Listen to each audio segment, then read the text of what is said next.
I want to take a moment and have our Pledge of Allegiance. And I had asked John to do the prayer, but he's not here. So I'll be happy to ask Mr. Will Carafa, will you, after we do the Pledge of Allegiance? That's the one I'll try to remember.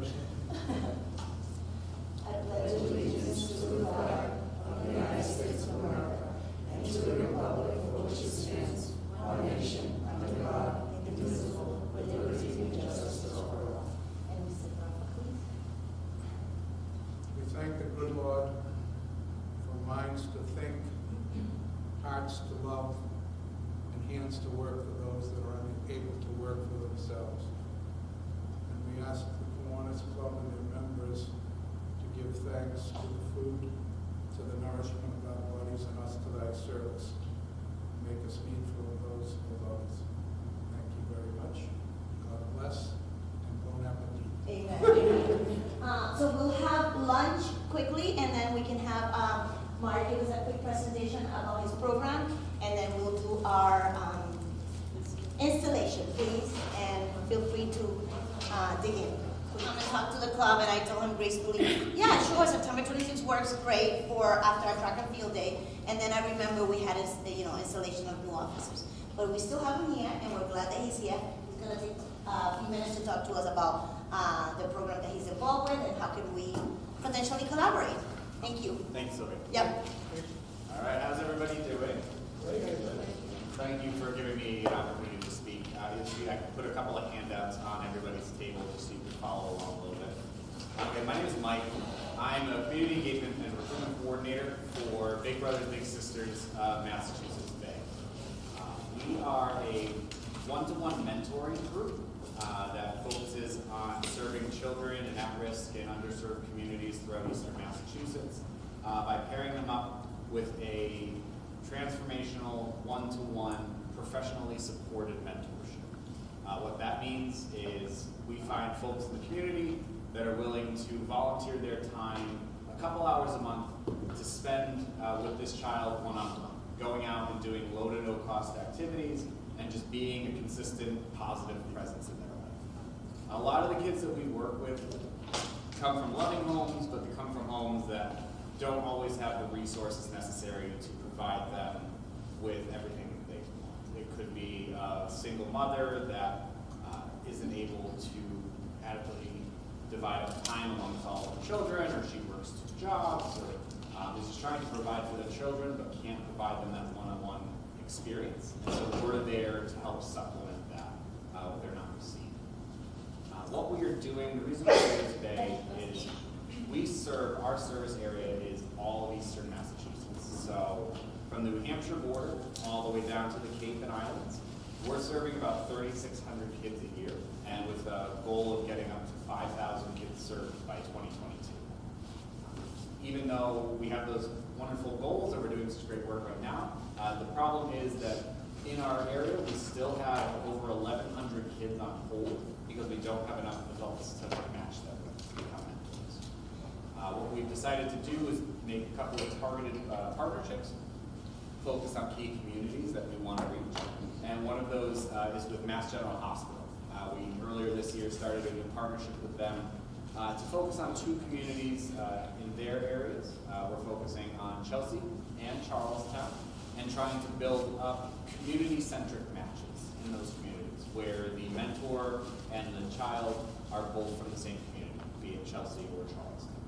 So what I'm trying to do, what I'm here to do today is talk at a high level about that, answer any questions you might have, hopefully see if any of you here have an interest yourselves in becoming a mentor to one of these children, and even if not, taking what we've learned today and helping promote it amongst your networks in the community to help us find this children. We're focusing on trying to get at least 15 matches this year. We have currently 17 kids on hold in Chelsea because we don't have the adults to match them with. So it's a goal that we really feel is possible and doable, but any help you guys can provide with your knowledges of the community would be great. So. I got a question. Yes, of course. If you work in Chelsea but don't live in Chelsea, are you eligible for a match for child? Yes, you are. Yep. Yes, you are. We do that. One of the things that I typically do is more corporate recruitment. So I go into local businesses In Boston, I typically focus on north of Boston as well, so I'm going out trying to build up relationships up there. I'll go in and I'll host corporate information sessions. So go in, meet with a group of employees that have expressed an interest in becoming a mentor, talk with them about the programs that we offer, and answer any questions that they may have as well, similar to this, but more with a more formal presentation that I give as well. So we welcome people from companies, we welcome people from outside of Chelsea if they work in Chelsea, or those that are Chelsea residents that want to get back to school. You have somebody in Chelsea or each area that coordinates this for that city or the district? That's me. That's you. You can't allow those towns? Yeah. Yes. How does the background check work? Is there a 40 and sorry requirement? Or? Yeah, so the application process is pretty simple. I have, if you guys are interested today, a form that takes 30 seconds to fill out. It basically is all of your personal information, contact information, name, all that. What you then do is you get contacted by Big Brothers Big Sisters.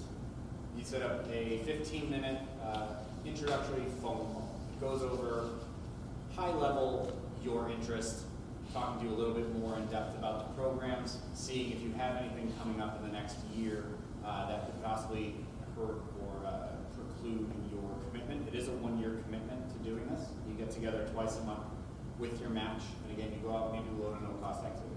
So you can go out, go for ice cream, go to the movies, go to the park, go to the driving range, whatever is of interest to you, that is what you guys can do. The possibilities are really endless for that. You can go out and just sit on a bench and talk, or you could go to an arcade. What happens is after that initial phone call, you start off with an interview. So the interview is pretty in-depth. It can be done either at our office or online. If you're not able to get down to our office, we can do it over the internet, over Google Hangouts or Skype. It takes about an hour and a half. Some people have called it a therapy session because what we do is we get to know you on a personal level. We want to get to know what makes you tick. What's your background? What's your personality like? What are your interests? How do you handle certain situations? And we do the same thing with the parents and the children that are trying to get into our program as well. And what we do after that is we take all of that information from your interview and the children and the family interviews, and we kind of match things up and essentially cherry pick a little for you based off of common interests, common backgrounds, common personality types. So you have some sort of bedrock to build off of from the very beginning. You will then get presented a couple of options for a match. You'll have 2 or 3 children that we reach out to you about saying that we'd like to try to match you with. You hear all about them, what their background's like, where they're from, what their interests are. And then at the end of that phone call, you have an opportunity to say yes or no to one of those children. If you say yes, we move over to the parents and the families. We present you to the parents and the family in the same situation. We tell them about you, tell them about your background, what you do, what your interests are, and at that time they have an opportunity to say yes or no. So essentially you'll think of it as a triangle of a relationship. You have you, the child, and the family. All 3 points of that triangle have to say yes in order for that match to go through. If for whatever reason you or the parent or the child are uncomfortable with it or they don't feel like it would be the best fit, that is totally okay. We go back to the drawing board and we find a new person to match you with. We want to make sure we don't force any matches. We want to make sure that all of these matches are starting with everyone involved excited and eager to begin the process. Once you get matched, you set up a match meeting. You go to the child's house for the first time and you meet them. You meet them with a match support coordinator from Big Brothers Big Sisters. The match support coordinators are going to be assigned to you the entire life of your match. They are a Big Brothers Big Sisters staff person. Many of them have a background in social work, and they're there to be the back-end resource for you. We don't make these matches and then throw you to the wolves. We want to have some professional support for you. So you'll have a monthly phone call with them, checking in, seeing how the relationship is going, how the relationship is progressing. We have some back-end child development milestones that we track on our end that you guys don't need to worry about. You just need to go out and worry about having fun. But then they're also available to you outside of those monthly phone calls. If you're out and something comes up and you're not sure how to handle the situation or you're not unsure how to respond to something they said, you can give your match support coordinator a call at any time, and they can help walk you through the nonsense. So you do this meet and greet. You have an opportunity to do an icebreaker, get to know each other in a group setting. You get to have 10 to 15 minutes together one-on-one with your little for the first time, and then you spend 10 to 15 minutes meeting with the parents or the guardians of the family. At that time, you guys exchange contact information. You'll always have all of their contact information, and you'll actually plan your first outing. All of the outings that you plan, because the kids are between 7 and 12, you typically plan it with the parents or the guardians. As much as the kids want to, they don't really control that aspect of it. You get to coordinate exactly with the parents and the guardians, so you're always in communication. Yes? The bottom of the form is 3 descriptions. Yep. Mentor 2, Yep. community-based, and site-based. Yep. Can you explain So that? right now, what we're recruiting for in Chelsea is our community-based program. That's one I was describing, where you get together with them twice a month and just go out and explore the community. That's our, if you know Big Brothers Big Sisters and heard us in the past, like that's our baseline. That's what we've always done. That's what we're known for. Mentor 2.0 is a little bit different. It's not part of the Chelsea-centric thing that we're driving right now. It's actually in Boston. What it is actually more focused on college and career readiness for kids.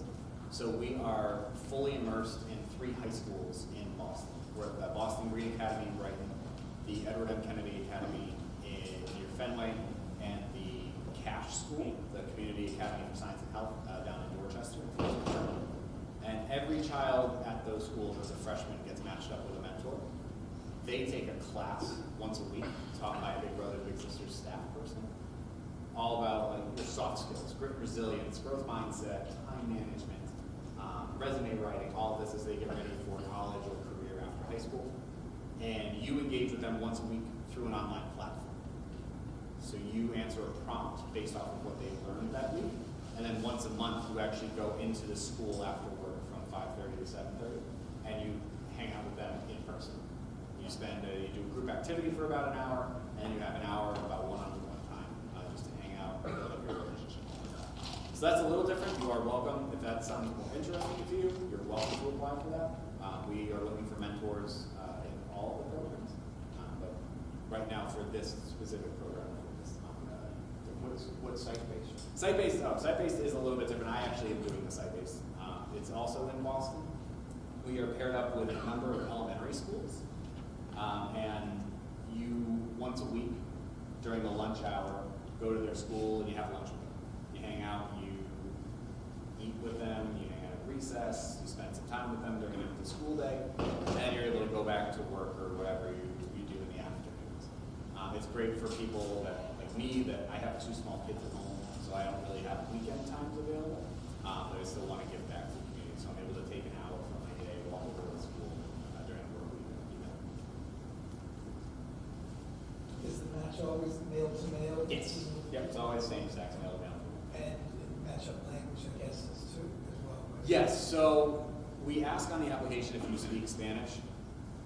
All of the children in our program speak English, but that is for sometimes the parents or the guardians that are watching the children do not speak English, and so we ask if you speak it. It's not a requirement, but we just ask if you speak Spanish. It helps in the matching process to know that. Yes. I apologize if this sounds, I don't think condescending, but I have a question. So when I was in undergrad and in grad school, I participated in a Big Brother, Big Sister type program, not any state-run program. And so that was based upon the school year. So when I see, a one-year commitment, how do you define that? Because one thing that Eastern Massachusetts does have is 1 million college students. And if a college or university sets up their own program kind of like this, then they're actually in competition with you. So it seems like it could be a large untapped resource of undergraduate and graduate students that perhaps could be mentors in your program if the commitment was less than 1 year, if it was fit more around the school year. It's actually a good question.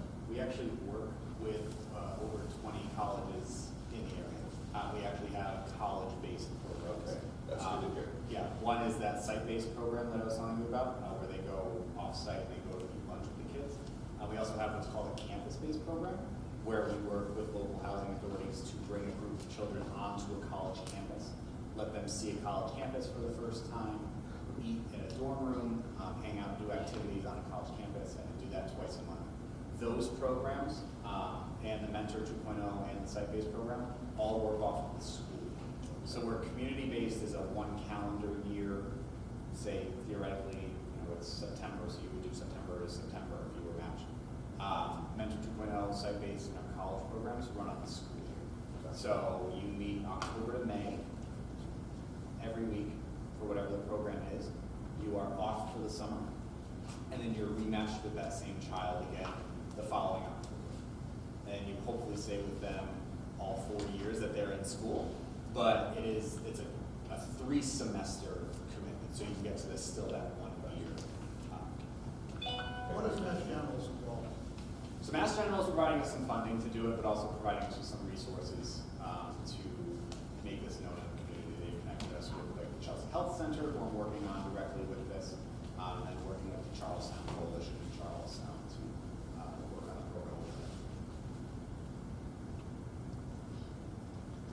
Yes. Do you find that you need more men or women, or is it?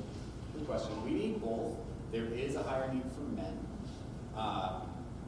Overall, from our Eastern Massachusetts service area, with the 1,100 kids that are on hold, 90% of them are boys. Our gender is not very good at volunteering, so it's always my goal to find men to do it. But there are women as well. And I just think a lot of mothers that have sons, single mothers, are looking for them to be able to have the interaction Yep, with exactly. male figures. Exactly. But that's not to say that we don't need women. Right. We need everybody, but it may take a little bit more time to match a woman versus a man. Do they tend to match them with the same-sex child? Yes. Yep. Always the same thing. It's always, that's. Yep. So for matching purposes for our community base, you can get matched in as little as 6 weeks. Going through the paperwork. Again, there's a query. We do background checks. We do references. You need to provide a family reference, a friend reference, and a professional reference, which is either your employer or a client or someone you've worked with in the past to provide a reference of your character. You can do the interview. You can go from there to get the background checks done. I actually just went through the process myself. It was very streamlined, very simple. Took me about 20 minutes on a Friday night to ask for the references and fill out my background check information, and then did my hour-and-a-half interview. And now I'm waiting to be matched once October comes and the school year program starts. What are some of the core issues that will not allow a potential mentor to participate?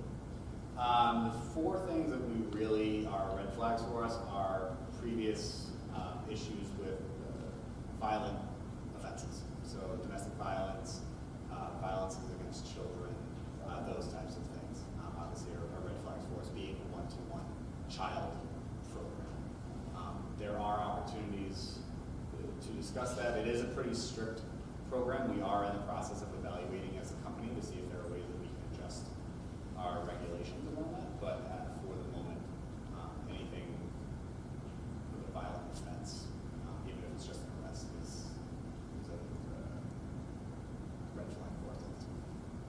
So a DUI when it was in their 20s, early 20s, and now they're in their 30s or 40s may not limit them from being able to. Yeah, it's something they will probably bring up with you during your interview. You'll have an opportunity to discuss it. That one I don't believe is an automatic disqualifier. Okay.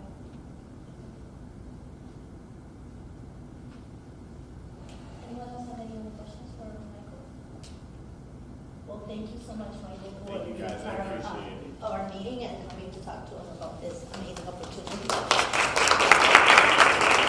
One last thing, if you do have interest, I do have forms here now.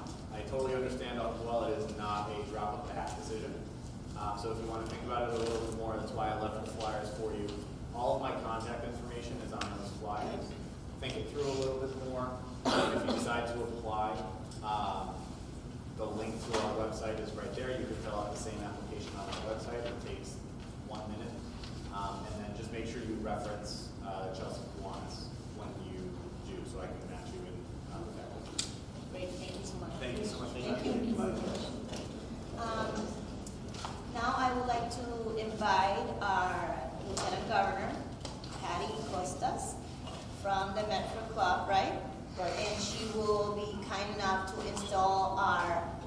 our new officers, or current officers, renewed, and our new members as well. Thank you.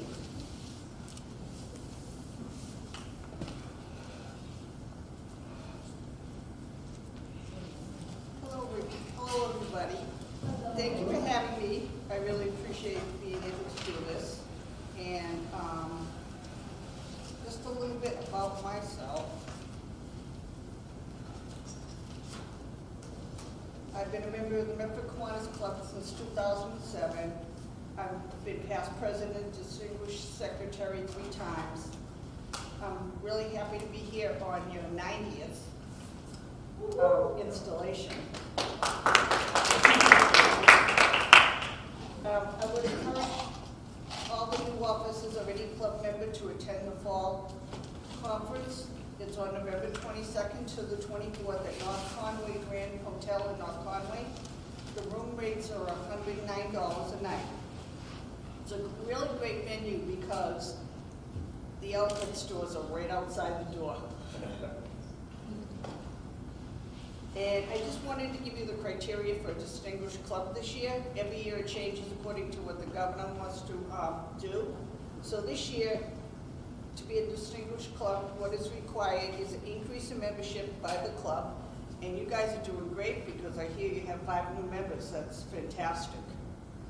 Participation by the club president-elect in club officer education, completion of a signature project, annual financial support to the Kiwanis Children's Fund and the Kiwanis Foundation of New England. And I see a lot of red jackets around, so I know you participate in that.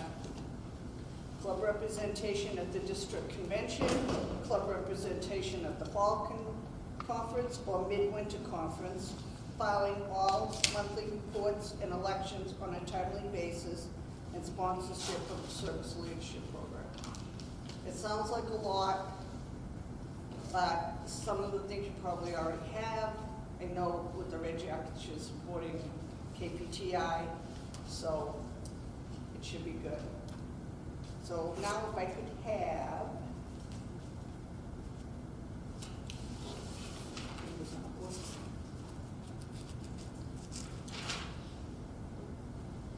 if I could have Jerry McHugh.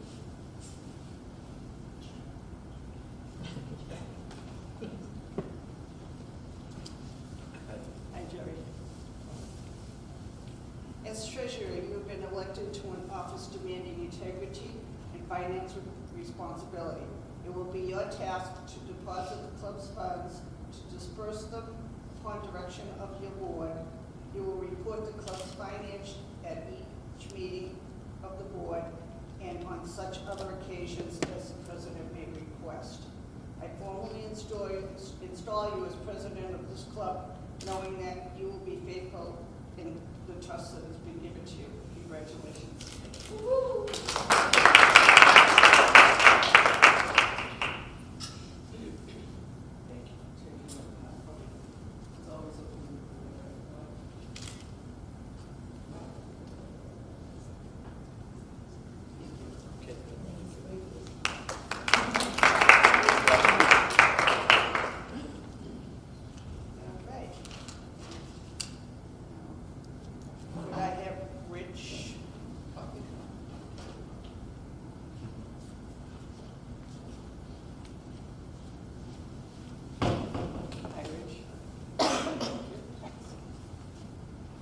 Next year, you will be succeeding into the office of president.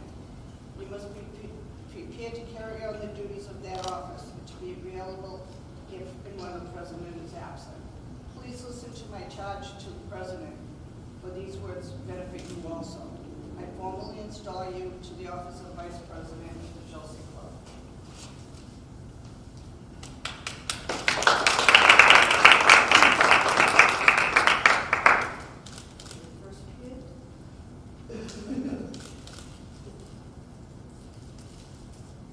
Congratulations. Thank you.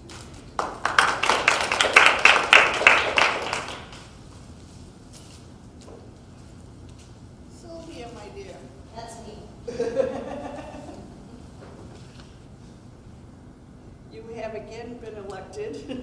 to the highest office that can be bestowed upon a member of the club. With this honor goes great amount of responsibility. The club felt that you could assume this challenge or they would not have placed you in this position.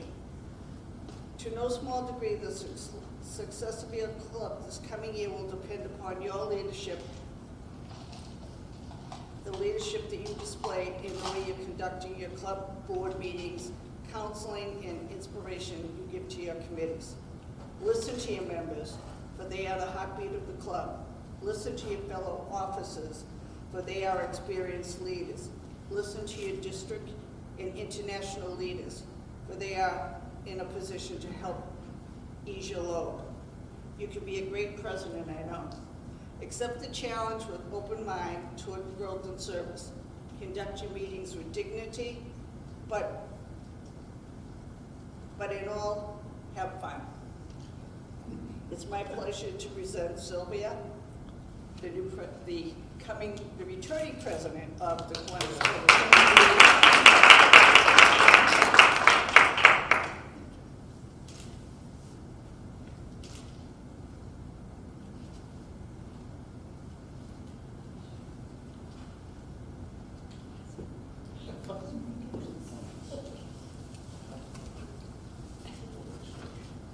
And you have some of the members that you Yes, want? yes, we have the members. And the new members are all here? All except one. Which one? Jeanette Ellis is not here. Amy?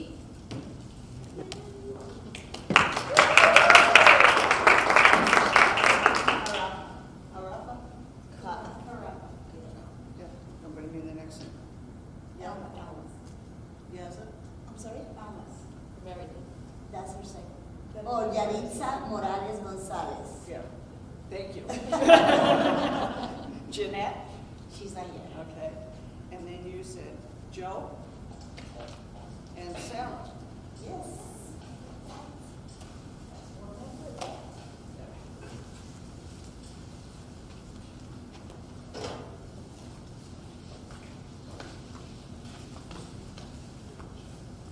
It's really great to have new members in the Kiwanis. You know what the Kiwanis is about. It's an international club. We serve the children of the world, and we help out with our community. It's a great organization. We all have fun together. You'll make new friends. You'll retain friends, and you'll really feel better for everything you're doing.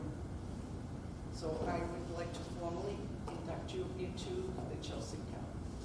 And this is just a little book. It's called Kiwanis as a Verb, and it's just different little essays and stuff from new Kiwanis people, how they felt after they joined their clubs, and it might help.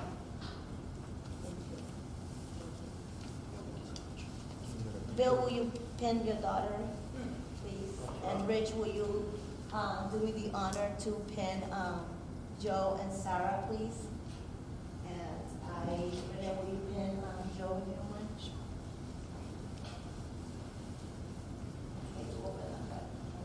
Thank you.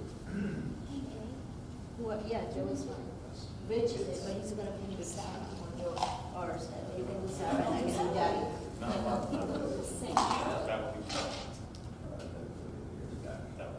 Congratulations. Thank you. Congratulations. There you go. Thank you. Thank you.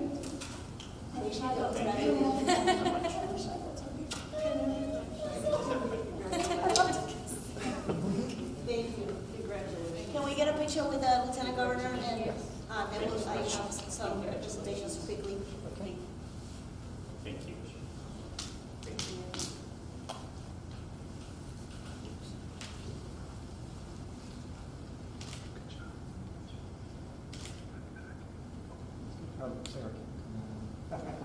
Get close to There Joe. we go. I shot right across. Thank you. Thank you, guys. Thank you. All right. So,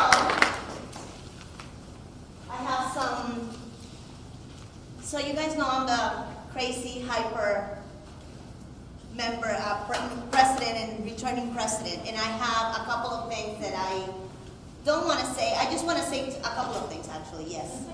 One, Here we go. One,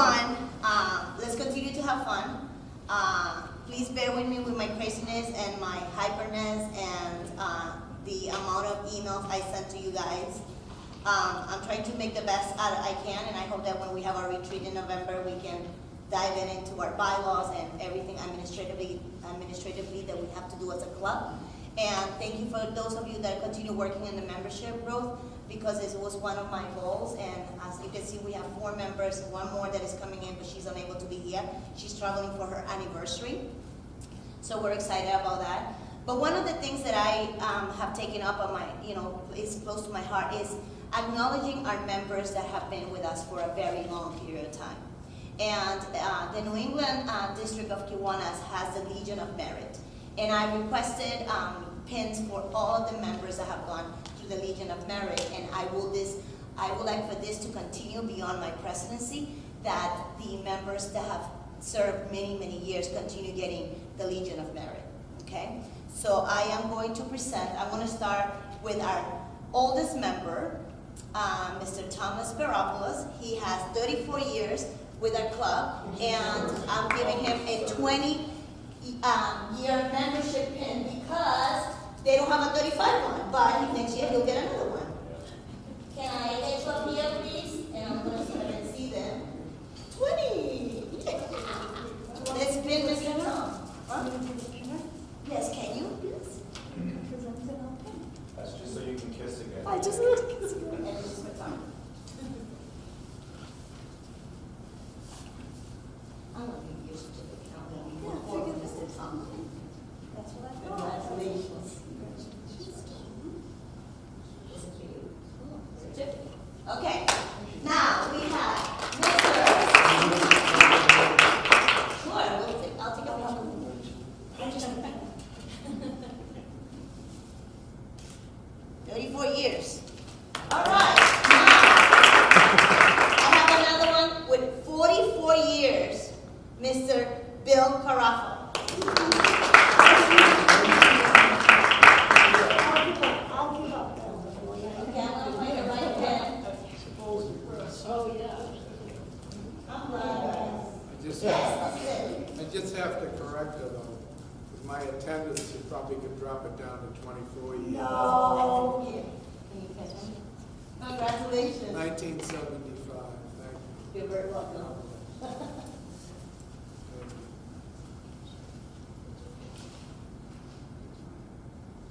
Watch your fingers. That's why they made them red in case you blood. Yes. Thank you. All right. Thank you. Now we're going to go to Mr. Paul Ford. He has 18 years in our club with Kiwanis. Not to upstage Paul, but I have a donation. They said better late than never for the road race. Oh, thank you. Susha, put that in Jerry's hand. Yes, please. Thank you. Thank you, thank you, thank you.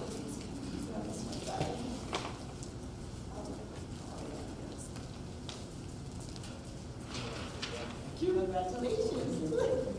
Sorry. What was that? No, you're correct. I get to pin you. Another pin for the collections. Picture? Mwah.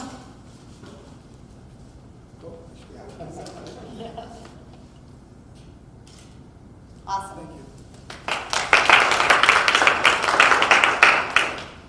I have one for Mr. Jerry McHugh with 8 years.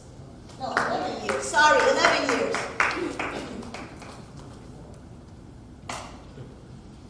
I don't know what I'm doing. Yes, okay.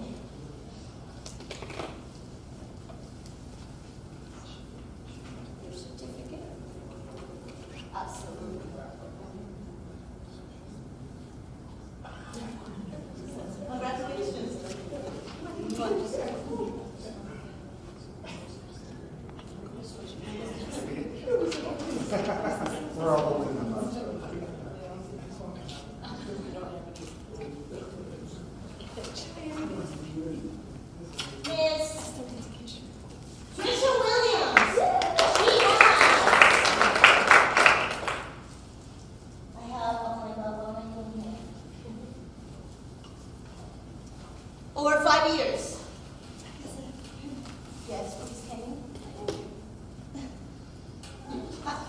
And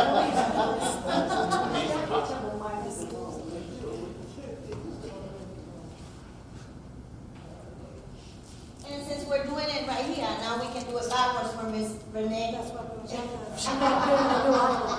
Congratulations. Is your week then, Renee? Yes, everybody's getting in. Change the name to the Red Jacket Club.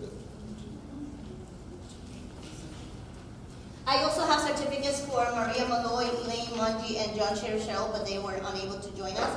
But they have 5 years. 5 years for a little bit over 5 years for Elaine, and over 15 years for Mr. John Cheryshell. So a big round of applause for these beautiful ladies. What about you, Sylvia? I got my own pen. I put it on. My mom put it on. My mom put it on in my office. I want to thank everybody, and don't forget we have our 90th anniversary comedy night at Kowloon, November 21st. Tickets are on sale on our Square app store, and we have raffle tickets being sold as well. Thank you, everybody.